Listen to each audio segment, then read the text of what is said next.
I want to go deep with you. I want to go really deep into a discussion that I've been thinking about and really wrapping my brain around for a really long time. And I really don't think that there's rights and wrongs or anything like that. I think there's just a bunch of different shades of gray, and there's really no true answer to any of this. But I really wanted to discuss it with you and hear what you have to think as well if you have opinions on this, because it's a really fascinating topic that I don't think many people talk about. Now, before I get into what I want to discuss, I am just doing this video as entertainment purposes. I'm not giving you investment advice or any type of advice here. I'm just telling you a really interesting topic. Now, the discussion I want to get into is social influencers' impact on the secondary market of flesh and blood TCG or any TCG, and what the moral or ethical dilemma is with their influence over the secondary market. Now, let me get you into an example of what I'm talking about. So, if you're a social influencer, you can be a content creator, you can be a pro player of a TCG, you could be any type of person that has importance where you have people following your footsteps and they're trying to really understand how you're thinking and really try to capture information that you have and use it themselves when transacting on the secondary market. So, you could really be any person as a social influencer. If you're posting on a message board and you're an admin, or if you're a YouTube maker, or if you're a pro player, or if you work for Legend Story Studios, any type, or even if you're a store owner, anybody who has some sort of importance, who's a social influencer, that is who I'm kind of talking about here, that group. Now if you're one of those groups, and let's say, for example, for flesh and blood purposes, you say, hey, you know, I think unlimited hero tokens are going to double in value.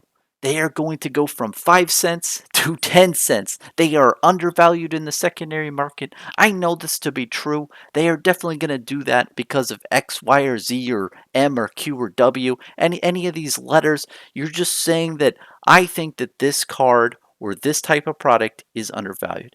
If you were displaying that into the market and you were telling people who you are influencing, and they make decisions based off of that advice, and the price does go up. Let's say you won, you were amazing and you predicted the future, and that card, whatever it may be, an unlimited hero token goes from 5 cents to 10 cents. And then, as a social influencer, if you are sitting on a pile in your room and you're like, well, now I'm gonna take my cards and dump them into the market and just sell them all at 10 cents when I bought them at 5, then it's kind of an awkward situation in my mind, because you influenced people to buy that card to make the price go up, and then you sold your collection to the market and you capitalized on that information that you gave to people. And what they call that in the investment world is pumping and dumping. When you talk about some sort of security in a way that's misleading the public, and they make decisions where the price of the security goes up, and then you had previously purchased stuff in that security at a lower price. Once the price goes up, you sell out at that higher price and the thing tanks down to the ground. And I know, you're going to say, Bronson, what the hell? You are really doing crazy thinking over there. It's not that bad in the Flesh and Blood TCG community. And I agree with you. Honestly, in Flesh and Blood, it's no big deal. This isn't really into the game yet. You know me, I'm always thinking 18 steps ahead in the future. This is not a big issue now, if an issue at ever. I don't really think it is. But I've been in the finance communities of different TCGs out there. And what I'll tell you is I have seen different influencers who tell the public, that they are investing in something, or that they put money in something because they think it's undervalued. And they say, hey, I parked money in this.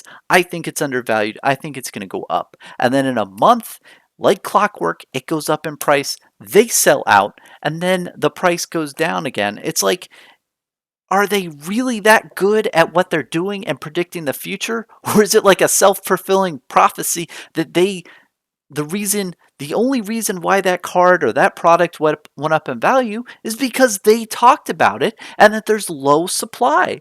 So it's a really moral and ethical dilemma, man, because it's like you want to talk about stuff that you're doing. And those people I totally get, man. And I was in the same boat with Flesh and Blood.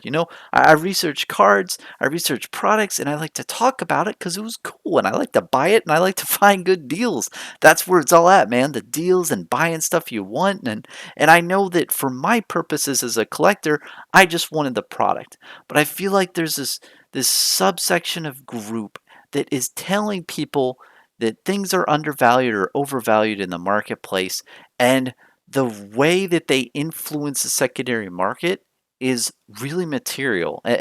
Whatever type of person that is who's influencing the market, they have a direct impact on other people's lives. If they gain or lose money, they have that influence. And I know as a content creator myself, there's I think 50 people at this current time in December 2020 who watch my videos regularly. And if you're one of those 50 people, thank you very much. I'm very humbled by your presence, and thank you for watching me. But I know I'm not that big shot of a guy who's doing that. And not only that, when I talk about the secondary market of Flesh and Blood, I tell you that I'm not giving you investment advice. I give a big ass disclaimer along with showing you that my room is just a regular room. I'm a normal guy. There's bullshit in the background. I am no special person at all. And I do enough, man. I'm not worried for myself at all. And I put disclaimers and everything like that.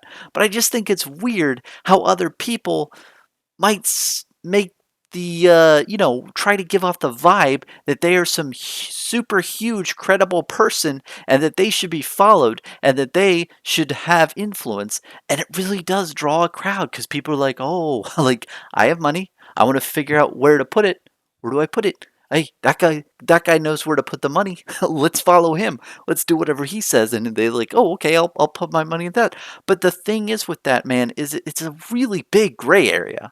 Because if you are a social influencer, it's kind of weird, man. Like, you do have power. You have power over the secondary market. You can make things rise and fall.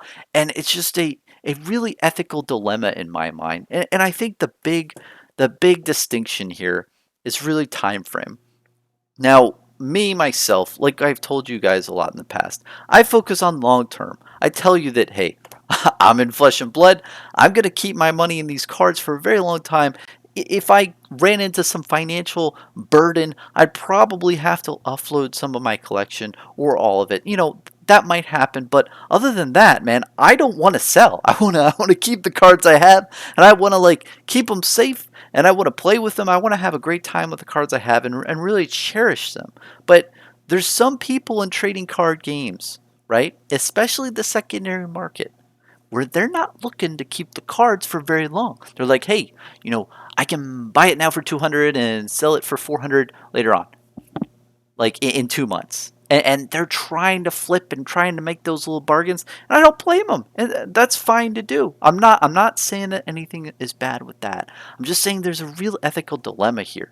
And if you don't believe me, if I haven't won you over yet by me flailing my arms in the air and cursing and all that stuff, let me give you another example. Let's say, as a social influencer back, a couple of months ago, right? You said, hey, your Welcome to Wrath and Arcane Rising cards, the legendaries, sell them now. You gotta sell those legendaries. Do you see the value on them now? They're so high you can sell them for, what, $800 a pop or $400 a pop, somewhere in that range. So, like, you should sell now before Unlimited comes out. Once Unlimited comes out, all those prices are gonna tank. Alpha, nobody's gonna care about that. It looks like the same card in Unlimited. It's Rainbow Foil. Rainbow Foil is the same as Cold Foil. People aren't gonna care. There aren't gonna be certain collectors that value this versus that. And I know that sounds crazy now, but man, if you were around the Flesh and Blood community before Unlimited, Welcome to Wrath and Arcane Rising hit, before the TCG player announcement, before the CFB announcement, before all these big announcements, if you were in the community, you know how it felt back when everybody didn't know what was going to happen with Flesh and Blood. Everybody was worried that they were going to print a bunch more supply. People really wouldn't give a shit about the alpha edition. Okay, it says 2019 versus 2020. Who gives a shit? But things happened. Things happen, man. And if you were that social influencer who told people, sell your cards now, they are going to go down in price, how do you feel in December 2020? Probably not that great. And if you told anyone that, well, they're probably feeling pretty pissed off at you because you told them to sell. And like now the cards are worth double or triple or four times as much as they were worth. So as anyone who has any influence over other people's decisions in their secondary market, I really feel like there's a moral and really ethical dilemma that you have to think about is like, what am I telling other people? What is my influence over people out there? And, what are people taking from what I'm saying and parking their money and how does their lives, differ from mine? And I know like the one big argument to all this, right? Is and I know someone's thinking about it right now is Bronson. It's the internet. You are an adult. You need to figure out what the fuck you're doing with your life. And I agree. If you take advice from anyone over the internet or anyone at all, if you're an adult, sorry. Like, you made your own decision. No matter what anyone has told you. As long as they're not, like, holding you up at gunpoint or saying anything that's, like, forcing you to make a decision, you're an adult, man. You made your decision. You need to live with that decision. No matter what anyone influenced you over, they didn't, like, force you to do anything. You could do anything you want with your money. But I still feel that as an influencer, if you are actively telling people that you are a credible source of information, if you are credible and you know what's going to happen in the trading card industry and the market and all that stuff, you still have some sort of responsibility ethically just to disclose what you have and disclose things. But even still with all of that, with all of that stuff, I still think if you're trying to do this stuff in the short term, there's a dilemma where did the card or product go up in price because you predicted it well, or did the product or price go up because you told other people to buy it and now there's not enough, now there's not as much supply and the price went up because other people you told to buy bought and then you just instantly sell out of your stuff and you make a profit over other people's losses. And that's really what I'm trying to drive home. And I've been thinking about this topic for a while. And I really don't think that there's any correct answer. And it is kind of frustrating because, as a content creator, I'd love to make more secondary market update videos, and I will in the future. I really want to talk about the Flesh and Blood TCG secondary market and talk about like the interesting things that are going on. I mean, in Q4 2020, it's just been insane. There's been Hurricane FOMO. There's like a perfect storm of all these different things and events happening in the secondary market that I was just like, man, I can't talk about this at all because you can't predict that kind of perfect storm thing. But other than that, like there really is type of a dilemma when you're putting stuff out, and the only thing I can think of so far is really just reducing the credibility, being transparent of what you own, and also just saying you're focusing on the long term.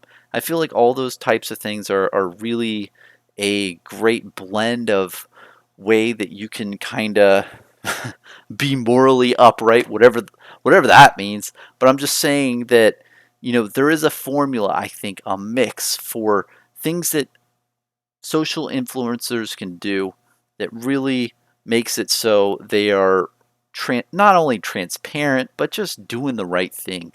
Because it is kind of weird with the internet, like even though it's different, people have to make their own, you know, decisions in life and they have to figure it out for themselves.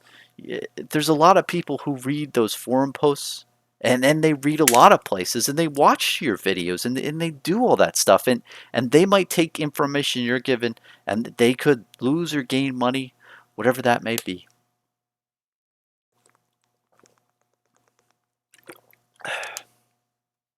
And it's just, and going back to that example of telling people before all this news in Flesh and Blood community, if you had told people back in the day, let's say you had told people in March 2020 that Flesh and Blood is gonna be nothing, and you need to, everyone needs to sell out all their stuff.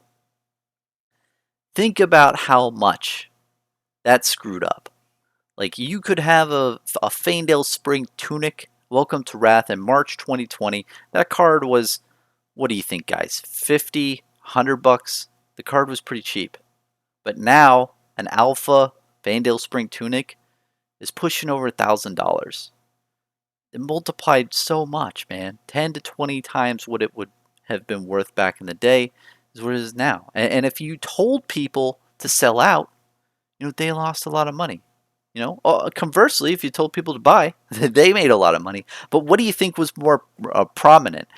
Probably telling people to sell, because people were worried about the longevity of the trading card game. But look at now. Look at what happened. Everything, all that stuff, poof. And now the secondary market, Flesh and Blood, has just like spiked multiple times to where it's a huge behemoth in Q4 2020, and it'll probably have different things going on in the future in 2021 and beyond. It's just there's gonna be different events that occur in the secondary market, good or bad, wrong or right, and it's a really weird dilemma of what people should do. And please, at the end of I want to summarize. I want to say that I think that the best thing that social influencers can do, like I said earlier, is really just say, focus on the long run, the long term of whatever you're putting money into. Because if you're saying that you're putting in the long term, no matter what your advice in the short run, if people did put park money, well, then you didn't capitalize on that. You held back, and no matter what it did in the short run, you weren't in for those swings that you might have caused. Another one is just being transparent and saying, hey, I think that this card is really good, but I just bought 200,000 of them, or I bought 10,000. I just bought out eBay, bought out TCG Player, bought out Channel Fireball. I bought every store out. I bought Midtown Merchant out. I bought everyone out. And if you say that, and if you're transparent, like, hey, I just bought everything out, the prices just spiked because I did a buyout, asterisk, asterisk, and then I feel like that's good, but even still, it's kind of weird. And then just trying to be just really having good intentions, but even still, like I said in the beginning, I don't think that there's a right answer for this. I think it's tough when you are a social influencer to really kind of limit what you say, or give disclosures, or give transparencies. You know, I feel like it's really hard and there's really no answer. But, just wanted to give this discussion out there and put it out there for you guys, because I'd be interested in what you guys think, honestly. Because I don't know what the real thing is. But to just wrap it up for what I'm doing, I mean, I'm doing all those three things. I'm yeah, I'm good on my side, and honestly, I don't really expect to sell any of my stuff anytime soon. So I'm good. And I give you disclosures. I show you that I'm some random guy in a room. I'm no credible person. So I'm Bronson. I appreciate you watching my video, and let me know what you think. Have a good day.